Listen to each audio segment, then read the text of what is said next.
Hi viewers, welcome to Andhraprabha. నేను మీ యుమ.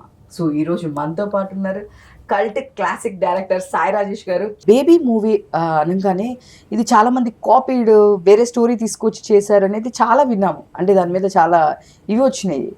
But true incidents అని చెప్పేసి మీరు కొన్ని చెప్పడం జరిగింది. అసలు ఏంటి సార్ ఎగ్జాక్ట్ స్టోరీ ఏంటి సార్ అసలుకి దానికి? స్టోరీ ఏం లేదండి. నేను ఒక వాట్సాప్లో ఒక పేపర్ ఆర్టికల్ చూసి, ఆ పేపర్ ఆర్టికల్ నేను చూసానా లేకపోతే ఫ్రెండ్స్ పంపించారో, అది వాళ్ళే పంపించి ఎవరైనా, అది వాట్సాప్లో పేపర్ కటింగ్ చూసి ఇది కథగా చేస్తే చాలా బాగుంటుంది అనిపించింది. సో అక్కడ రాసిన దాని ప్రకారం వాడు ఒక అబ్బాయి ఒక మాస్ స్లమ్ గై, అవతల అబ్బాయి ఒక good decent engineering college student. So so ఈ అబ్బాయి 10th క్లాస్ నుంచి వీళ్ళిద్దరు ప్రేమించుకుంటే బాగుంటుంది అన్నట్టుగా ఒక క్యారెక్టరైజేషన్ స్కూల్ నుంచి అనుకొని, ఈ అమ్మాయి రిచ్ ఇంజనీరింగ్ కాలేజ్కి వెళ్ళింది అనుకొని, దీనికి రాస్తే బాగుంటుంది ఎవరైనా అనుకొని, అప్పట్లో నేను తిరిగే నా ఫ్రెండ్స్ ఎవరైతే ఉన్నారో వాళ్ళకి ఇచ్చాను.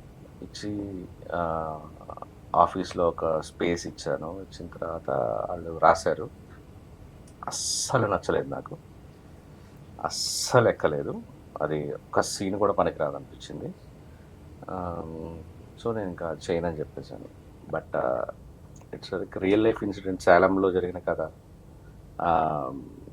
కానీ ఆ కథ సేలంలో ఆ అమ్మాయిని ఇద్దరు చంపేశారు, చాలా బ్రూటల్గా చంపేశారు. ఆ విజువల్సే చదివారు. ఆ అమ్మాయి పర్స్పెక్టివ్ ఏమై ఉంటుంది అని నేను అక్కడి నుంచి ట్రావెల్ చేస్తూ వచ్చి ఇంటర్వెల్ పాయింట్ రాసుకొని, ప్రేమిస్తున్న సీన్ రాసుకొని, క్లైమాక్స్ క్రాక్ చేసి, ఇట్లా దాదాపు 1.5 years 2 years ప్రతి సీను నేనే రాసుకున్నా, ప్రతి సీను నేనే చేశా.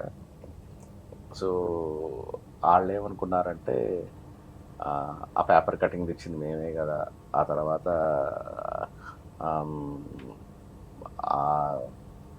ఒక అబ్బాయి ఒక అమ్మాయిని ప్రేమించడం, ఆ ఇద్దరికి తెలియటం, ఇవన్నీ అంటే థాట్కి ఎప్పుడు కాపీరైట్ ఉండదు.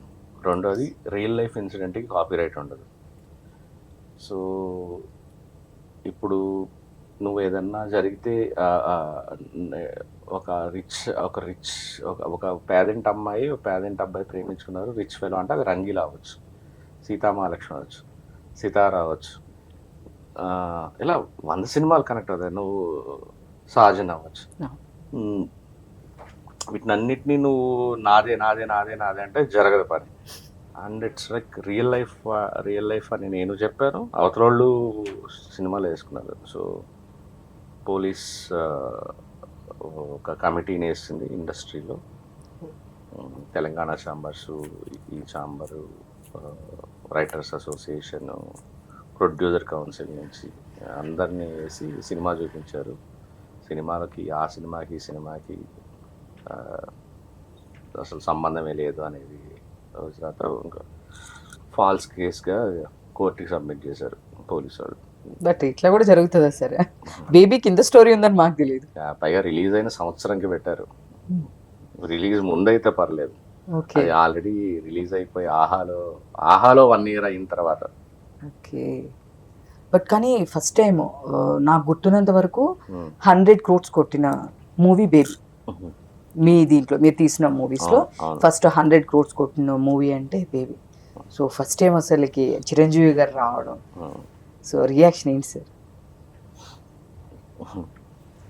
ఇంకా అది పీక్ మూమెంట్ అండి. అది మళ్ళీ ఆ రోజులు ఎప్పటికొస్తాయో తెలియదు, కానీ ఎంత హ్యాపీ అనిపిస్తుంది అంటే ఆ నెంబర్లు Day 1 కంటే Day 9 ఎక్కువ, Day 9 కంటే Day 11 ఎక్కువ. ఇట్లాగా రోజుకి ఇట్లా చూసుకొని ఏం జరుగుతుందిరా అసలు, మనం తీసిన సినిమానేనా ఇది అన్నట్టు ఫీలింగ్. చిరంజీవి గారిని మమ్మల్ని కూర్చోబెట్టి ఒక 2 hours పక్కన కూర్చోబెట్టి సినిమా గురించి మాట్లాడటం, ఫంక్షన్కి రావటం, సినిమా రిలీజ్ అయిన ఒక 2-3 నెలలు ఆకాశంలో ఉన్నాను నేనైతే. కానీ సార్ మీరు ఫస్ట్ ఇది ఫ్లాప్ అని చెప్పేసి చాలా ఏడ్చారు అని చెప్పేసి నేను విన్నాను సార్. బయట మీరు ఎస్కేఎన్ గారు బయట ఒక టేబుల్ మీద కూర్చొని లేదు ఇది ఫ్లాప్ ఏమో అని చెప్పేసి, అసలు ఫస్ట్ స్టార్టింగ్ ఎందుకు మీకు అలా అనిపించింది సార్? అంటే మేము థియేటర్లో నేను ఎక్స్పెక్ట్ చేసిన ఇంటర్వెల్కి క్లాప్స్ కొడతారని, నేను ఎక్కడెక్కడైతే క్లాప్స్ కొడతాను అనుకున్నామో పిన్ డ్రాప్ సైలెన్స్ తో చూస్తున్నా. ప్రేమిస్తున్న సీన్ అదంతా క్లాప్స్ కొడతారు, ఇంటర్వెల్ అంతా క్లాప్స్ కొడతారు, ఇట్లా క్లాప్స్ మూమెంట్స్ అంతా లేదు. సైలెంట్ గా చూస్తున్నారు జనాలు ప్రసాద్స్ లో. బయటకు వచ్చాను, ఎస్కేప్ కూడా అదే టైం బయటకు వచ్చాడు, రియాక్షన్ లేదు. నేను నాకు కూడా అర్థమైపోతుంది, ఇప్పుడు డిస్కనెక్ట్ అయిపోయారు జనం, నచ్చినట్లేదు, మేబీ టూ అడ్వాన్స్డ్ ఉందేమో సినిమా, డైజెస్ట్ అవుతున్నట్లేదు వాళ్ళకి అనుకుని మనడు ఇట్లా కలువు నీళ్ళు పెట్టేసుకున్నాడు. నాకు అది చూసి ఇది అనిపించింది, నాకు తృప్తి ఉంది. సర్లే మంచి సినిమా తీసాం కదా, ఎవరు నష్టపోవట్లేదు, నష్టపోతే నేను ఒక్కడే నష్టపోవాలి, నా కెరియర్ తప్ప. అందరికీ ప్రాఫిట్స్లో ఉన్నారు, ప్రొడ్యూసర్స్ ప్రాఫిట్లో ఉన్నారు. నేను అన్నా నాకు తృప్తి ఉంది మంచి సినిమా తీశానని. సరే నేను కంగారు పడుకో, నెక్స్ట్ సినిమా ఒక 4 కోట్లలో కామెడీ సినిమా చేస్తా, నీకు కామెడీ ఇష్టంగా నేను కామెడీ సినిమా చేసి మంచి హిట్ కొట్టిస్తా, 4 crores అంటే మనకి ఈజీగా రికవర్ అయిపోద్ది అని ఇలా మాట్లాడుతుండగా అప్పుడు మారుతి గారు వేరే స్క్రీన్ నుంచి బయటకు వచ్చారు. బయటకు వచ్చేసిన జనాలు లోపల షాప్లో ఉన్నారు, బ్లాక్ బస్టర్ ఈ సినిమా అని చెప్పారు. ఒక 1/2 hour 45 minutes తర్వాత దెన్ అర్థమైపోయింది బ్లాక్ బస్టర్. అప్పటి వరకు ఇద్దరం కళ్ళు నీళ్ళు పెట్టుకొని కూర్చున్నాం. అసలుకి బేబీ సాంగ్స్ నాకు తెలిసి ఆటోలో అది విన్నన్ని సాంగ్స్ నాకు అప్పుడు ఆ టైంలో, ఆ సినిమాల టైంలో ఇంకా ఏ సాంగ్ వినిపించలేదేమో అనిపించింది. ఏ ఆటో కదిలిచ్చినా, ఎక్కడ బయట కనిపించినా బేబీ సాంగ్స్. అసలు ప్రతిదీ అసలు ఎంత సర్క్యులేట్ అయిందంటే, బాబోయ్ ఒక స్టేజ్లో ఆపండ్రా బాబోయ్, నిజంగా ఒక స్టేజ్లో ఆపండ్రా బాబోయ్ అన్నంత అయినా కూడా జనాలు అంత దీనిగా విన్నారు ఆ సాంగ్స్. ప్రతిదీ అసలు మామూలుగా కాదు, బ్లాక్ బస్టర్ ఆడియో. ప్రతి సాంగ్ ప్రేమిస్తున్న దగ్గర నుంచి అసలుకి మామూలుగా దానికి కూడా అతనికి అవార్డు వచ్చింది, అసలు నేషనల్ అవార్డు వచ్చింది. నేను దాని తర్వాత వెళ్ళి తను ఇంటర్వ్యూ చేశాను. అనంత్ శ్రీరామ్కి ఊరండు ప్రేమే గాలిలాకి ఐఫా వచ్చింది, సైమా వచ్చింది, ఫిల్మ్ ఫేర్ వచ్చింది. తన కెరీర్ లో ఎప్పుడు రాలా 3 అవార్డ్స్ వచ్చినాయి.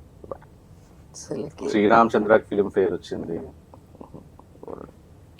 మొత్తం అవార్డులని మీ సినిమాలకి తీసుకున్నట్టున్నారు సార్. అసలు తీసుకొని అవార్డు లేదు. అవును సార్. మొత్తం బేబీకి ఎన్ని అవార్డులు వచ్చినాయి సార్? ఏమోండి, నేనే ఒక 30-40 తీసుకోండి, 30-40 ఈజీగా. అన్ని అవార్డ్స్. యుఎస్ నుంచి అన్ని ఊర్లు తిరిగేసాను, బెంగళూరు, అన్ని ఫెస్టివల్స్, చాలా అవార్డులు తీసుకున్నాను. ఇంకా ఫోన్ చేస్తే అబ్బా చాలా ఆపండి అనిపించింది సార్ స్టేజ్లో ఏమన్నా? నాకు నేషనల్ అవార్డుకి హై పోయింది, అన్నీ తీసేసుకొని నేషనల్ అవార్డుకి వెళ్తున్నప్పుడు అది వన్ ఆఫ్ ద అవార్డ్ లాగా అనిపిస్తుంది. ఎందుకంటే దాని ముందు వారం, ఆ వారంలో కూడా అవార్డులు తీసుకున్నాను నేను. ఓ అబ్బా, ఈ నేషనల్ అవార్డుకి వచ్చినప్పుడు గ్యాప్ ఉండుంటే బాగుండదురా బాబు అనిపించింది. బట్ కానీ అది మామూలు విషయం కాదు కదా.